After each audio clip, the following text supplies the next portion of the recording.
अस्सलाम वालेकुम everyone and welcome back to Dubai Infotech channel.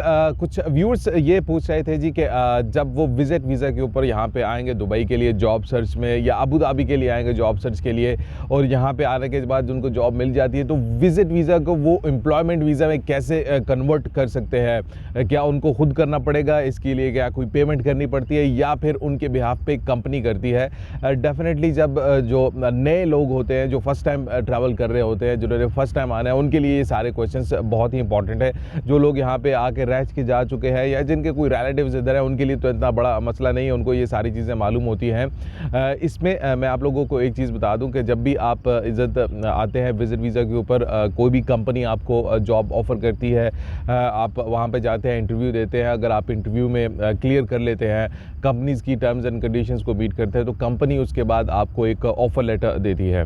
उस ऑफ़र लेटर में सारी डिटेल्स होती है। यहाँ पे दो किस्म के वीज़ाज़ होते हैं। कुछ कंपनीज जो कि यहाँ पे लेबर मिनिस्ट्री के अंडर आ रही होती है, डायरेक्टली अंडर लेबर मिनिस्ट्री आ रही होती है, और कुछ फ्री जोन की कंपनियाँ होती हैं। जो भी कंपनियाँ डायरेक्टली लेबर के अंडर आ रही होती है, लेबर मिनिस्ट्री के अंदर आ रही होती है, वो आपको ऑफ़र लेटर देती है। अगर आप लोग वो एक्सेप्ट करते हो, उसके बाद वो आपका सारा डाटा लेबर मिनिस्ट्री में भेजते हैं और वहाँ से एक लेबर कॉन्ट्रैक्ट बनता है। वो एक ऑफिशियल लेबर कॉन्ट्रैक्ट होता है जिसके ऊपर आपका नाम होता है, नेशनैलिटी होती है, क्या आपकी सैलरी होगी, कौन सी पोजीशन के लिए आपने अप्लाई किया है, वो सारी डिटेल्स होती है। और उसके बाद आप वो उसको साइन करते हो, कंपनी भी साइन करती है, फिर ये एक ऑफिशियल डॉक्यूमेंट बन जाता है। जो फ्री जोन की कंपनियाँ होती है उनमें 3 साल का वीज़ा होता है और जो लेबर मिनिस्ट्री के अंडर आ रही होती है उनका 2 साल का वीज़ा होता है।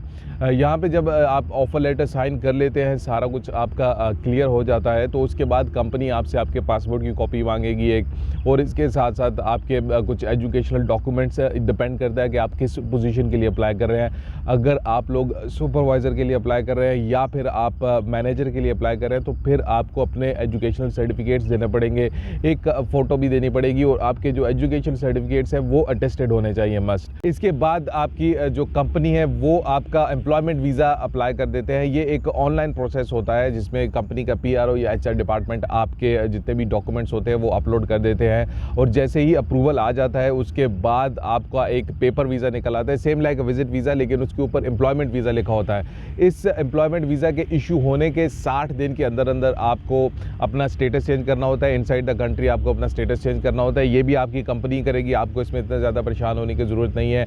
आपका मेडिकल करवाना होता है और एमिरेट्स आईडी बनवानी होती है। जैसे ही आपका मेडिकल भी हो जाता है उसके बाद आपकी एमिरेट्स आईडी भी हो जाती है, तो फिर ये सारे डॉक्यूमेंट्स वो इमिग्रेशन में सबमिट करवाते हैं, और उसके बाद आपका जो वीज़ा होता है वो आपके पासपोर्ट के ऊपर स्टैंप हो जाता है। ये सारा काम कंपनी ही करती है, इसमें आप अकेले नहीं कर सकते हैं, ये आपका स्पॉन्सर ही करता है। जैसे आपको कोई कंपनी आपको स्पॉन्सर कर रही है तो ये उन्हीं की रिस्पॉन्सिबिलिटी है, आप डायरेक्टली जाके नहीं कर सकते जी कि मैंने अभी विजिट वीज़ा को जाके एम्प्लॉयमेंट वीज़ा में कन्वर्ट करता है। ये सारा कुछ स्पॉन्सर की रिस्पॉन्सिबिलिटी होती है।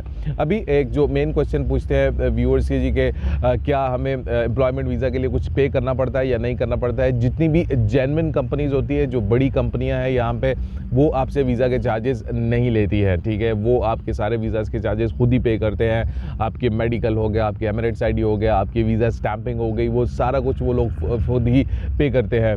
जो छोटी कंपनियां हैं वो सम टाइम आप लोगों को बोलते हैं जी कि हम तो आपसे इतना चार्ज करेंगे अगर आपको वीज़ा चाहिए। तो मैं आप लोगों को यही प्रेफर करूँगा कि कोई ऐसी कंपनी देखें जो आपको free of cost visa provide करती है, क्योंकि मैंने जैसा आपको बताया कि जो बड़ी कंपनियां हैं, जो जेन्युइन एम्प्लॉयर्स हैं, वो कभी भी आपसे पैसों की डिमांड नहीं करते हैं।